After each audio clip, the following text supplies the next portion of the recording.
Hi, my name is Linda Sunshine West. I'm the founder at Action Takers Publishing. One of the things we love to do is to bring our authors to the stage to give them an opportunity to talk about what they are and who they are and what they're all about is how I meant to say it.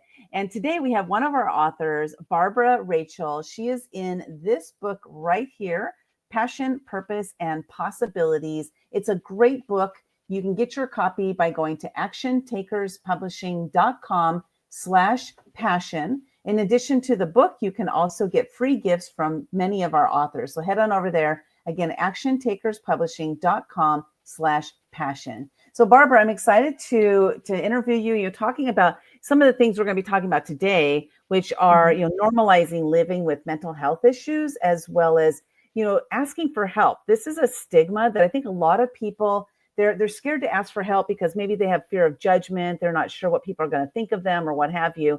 And so we're going to be talking about diving into these, and not only like how to do these things, but why it's important for us to do this. So before we really dive in, Barbara, why don't you go ahead and introduce yourself?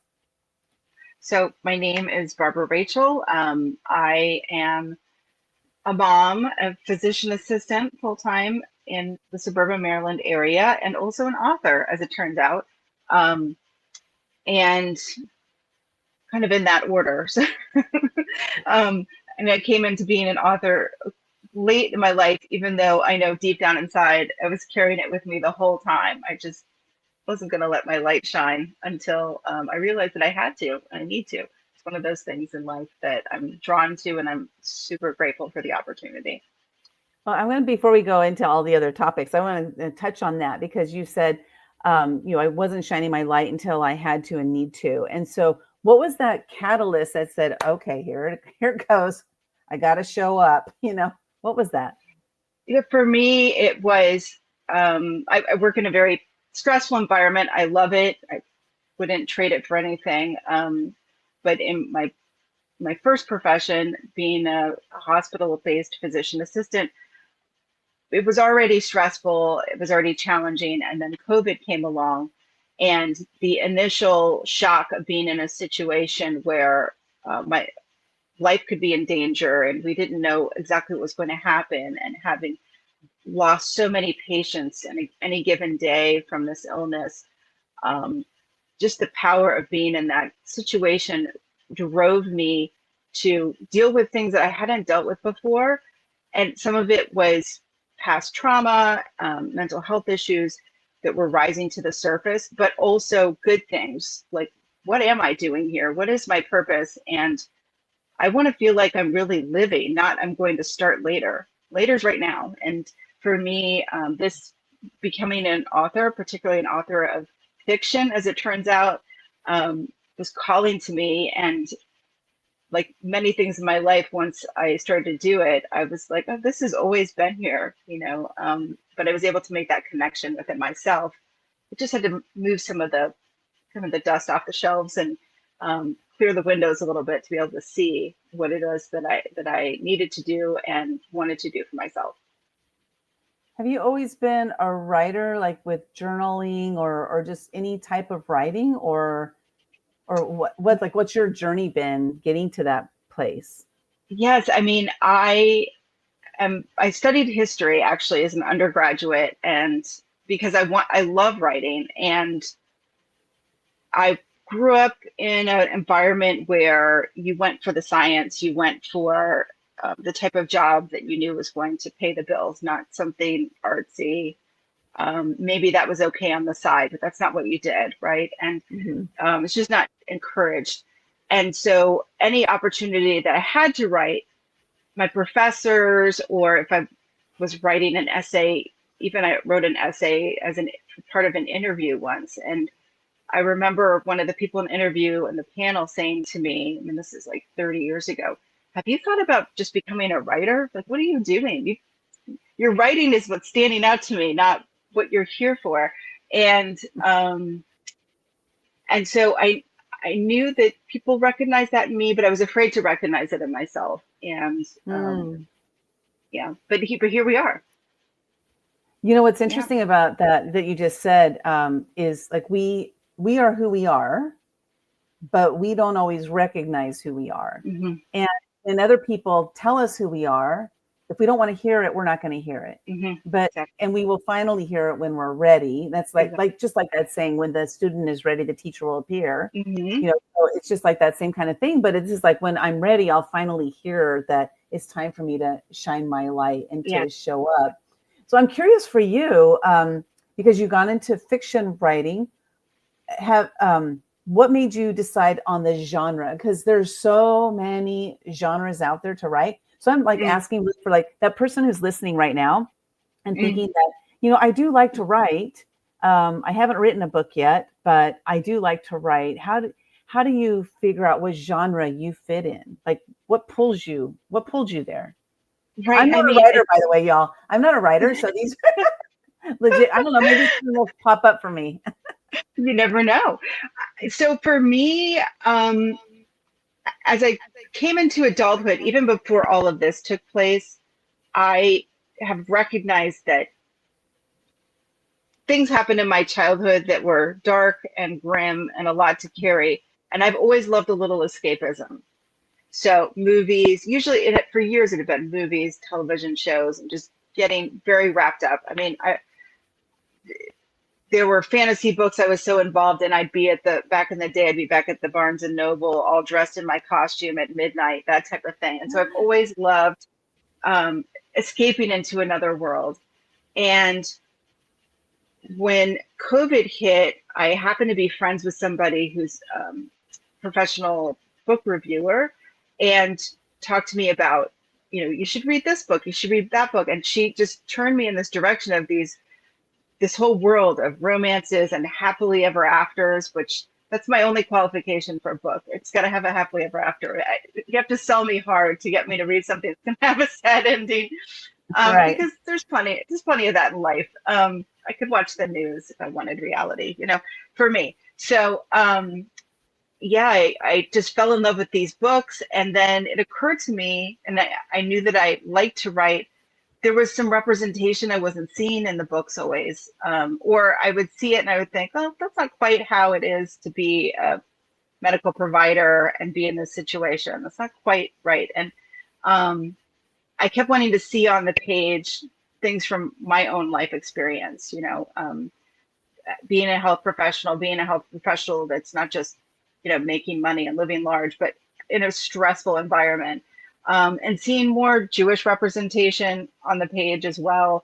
Yeah, I mean, those were all things that kind of drew me to like realize that there's a story within me.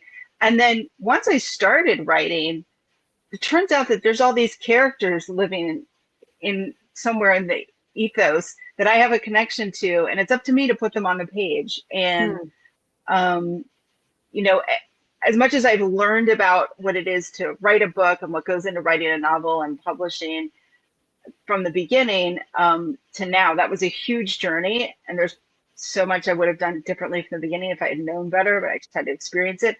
But I don't regret at all the characters that I brought to life. And I don't regret the novels, but I know so much more about writing from one book to the other that that process has become a little bit more crystallized. But the characters, I love seeing where they're going to take me. It's almost like I don't even know once I start, and yeah, it's really fun and incredible. And there's so much about it that I enjoy. That's awesome. I think it's great that you found something like this that you said, later in life, you found something like this that really moves you, and it just like moves you into that kind of action. Speaking of later in life, we were talking a little bit earlier about like you're never too old to start something or to try something or to ask for help and so many of us, grew up in other than happy environments. I grew up in a very volatile, abusive, alcoholic household, and I carried all that stuff around with me for decades. Until much later. 51 is when I asked for help. I hired a life coach, and so let's talk a little bit about that, because you work in like the health space, and you see so many different, just like a big variety of different types of people coming into your sphere of influence and stuff. And so let's talk about that. never being too old for asking for help, and like why it's important for us to do it and how to take that first step. Right. I mean, and part of this may be generational. I always have hope that for my two daughters who are currently teenagers, that they're living in a time and a place where asking for help is becoming more normative. And I certainly represent that for them. Um, and I hope that's the case. But I know for me, it was, you didn't talk about, and it can be familial as well. I mean, especially when there's a lot of volatility in the home. I mean, who's Yeah. talking about that? You don't say a word. Um, and so, yes, I mean, growing up with exposure to alcoholism, addiction, some violence, and then I also have a background of my mother's parents and youngest sister were murdered the year that I was born by an unknown assailant, and I had so much fear and PTSD around that. And I think part of this too goes to the individual. I'm one of those people that always told myself, um, your trauma isn't that important. You should just be able to suck this up. You should just put it aside. You should, um, don't say anything. Other people have real problems. You don't have real problems. Don't make it about you. That's a common language that I used to have with myself. Um, don't make it about you. And it came to a head for me where all of those things, and then also what I touch on in our book that we've written, being a sexual assault survivor. Um, I mean, it just didn't occur to me that I needed help with those things. My trauma wasn't valid enough, you know, and Mm-hmm. if it had been more like this or something that I saw in somebody else, well, then that person deserves help. But I shouldn't make a big deal out of it. And I came to a place where I have to make a big deal about what for me, reaching out and getting the help that I need, and the stress of working in COVID for whatever reason, turns out to be a silver lining, just put me over the edge. I mean, um, everything that I was trying to shove down started to come up, and I had to deal with it, But it turned out to be a wonderful thing because so many good things have come out of it. Yeah, sometimes life is that way, right? Things Mhm. like tragic events show up and they show us they just show us something from a different perspective, I think, is what Absolutely. it is. Yeah. Like it's interesting because like you mentioned, growing up in an abusive environment, a lot of times there's a lot of shame behind that environment. Is like not only shame that maybe the family might express, but shame like yourself, if you feel ashamed to be in that environment, or maybe you feel ashamed that you put up with it, or you like there's a lot of times a shame Absolutely. that's involved. Like I know for me it was that shame of like embarrassment to like Hmm. I didn't want my friends to come over to my house. I would always go to other people's houses. I didn't want them to maybe see that kind of behavior going on, Hmm. and so Hmm. and to see that I was involved in that, or what have you. And so it's really interesting how life shows us different situations so that we can learn how to deal with them, I think. And so I'm curious, during that COVID time, I'm imagining, like, as you were speaking, it made me think about it. I never really thought about like the healthcare aspect of it. I thought they're working a lot of hours, but I never thought about like the other aspect of like the stress involved in seeing people coming through and dying, and family members not being able to come in to see them, and so many different situations, scenarios that happened in that, and the stress that must have been caused on, I'm thinking probably all care workers. Oh yeah. I'm guessing, yeah. And then your stress levels high, their stress levels high, and then everybody's probably at each other's throats. I mean, I just can't imagine what you all went through during that time. And so, if you'd like to, talk a little bit about like how do you come through that kind of situation?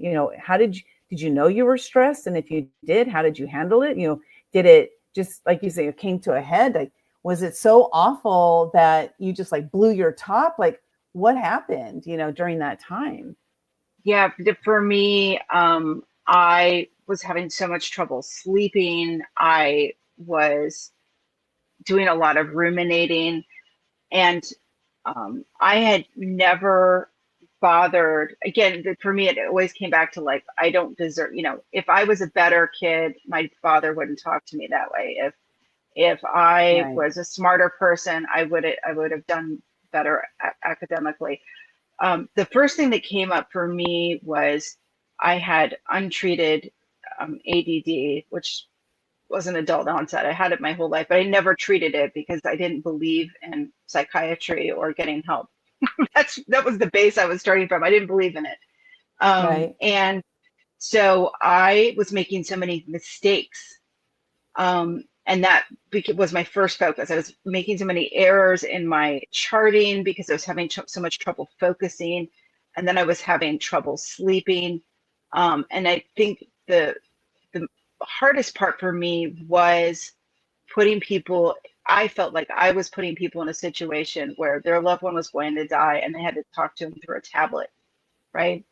I felt like part of this system, um, which was unavoidable and it's not my fault, but um, where people's lives were on the lines, they couldn't come into the hospital, and um, but people were so isolated. So it was a combination of me feeling isolated and watching other people die in isolation. And the other thing was just how, you'd be talking to somebody who wouldn't be that much older than I am or my age, and they would be fine. And you would think, oh, why is this person even staying in the hospital? They probably would go home. And then 6 hours later, you're watching them be intubated and go to the ICU. Mhm. Um, yeah, it was, and that was really like those early strains, and thank God it didn't stay that virulent, and that strong. But one of the things that led me towards recognizing I needed help is I happened to work at an institution where not only did we get all the equipment we needed and the support we needed, but they were constantly bringing up, if you need to talk to someone. They made so many things available to us, from meditation apps to access to therapists to talk to. Um, at one point, I joined a group where we drew an image of what we wanted our life to look like together over Zoom. So it was just all these practices, and a lot of mental health professionals were volunteering their time with us. And I just found myself starting to attend all these things, and I still, somewhere in my desk, I have that map of drawing out what I wanted my life to look like. Mhm. um, and it's centered around moving out of isolation. And, but yeah, for me, I just felt so stressed, and that language of being an imposter, and that self-loathing language of not being good enough, and not being um, the person that's, the professional people needed, that I should have been somebody else, I should have been better. I mean, and a lot of it was language that I learned in my childhood. Um, and then I was self-perpetuating by not getting the help that I needed in the first place. It was, I was in this hamster wheel, and eventually I just cracked. I mean, I had to do something different. And it started with like these little resources that were offered at my job, which is incredible. I'm very lucky. Yeah, and you took advantage of them, because I'm sure that a Hmm. lot of people haven't taken advantage of those resources. So we do have, like, if you're listening right now and you're like, there are some situations I'm going through in my life, and I would like to ask for help. Like, there's definitely just don't think about it. Go do it. Go do it. Ask for help. So one of the things you can do is the RAIN centers. What is it? Is it Yeah. centers.rain.org?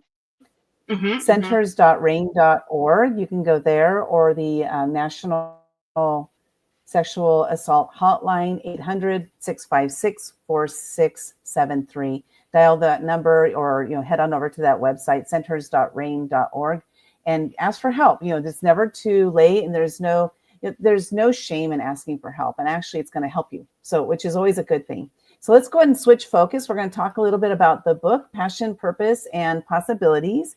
And the title of your chapter in the book is Thriving After Surviving. So tell us a little bit about your chapter without totally giving it away. Yeah, absolutely. Without giving it all away. Um, my chapter is about so on theme with some of the things I've already discussed, but specifically about being a sexual abuse victim and starting from a place before I was able to reach out for help of not even recognizing it. Um, I told myself that for years that I wasn't a victim. I volunteered for that situation, and finally, as I was unpeeling the layers of my life, recognizing not only that I deserve and needed help, but that it didn't have to be just a slog.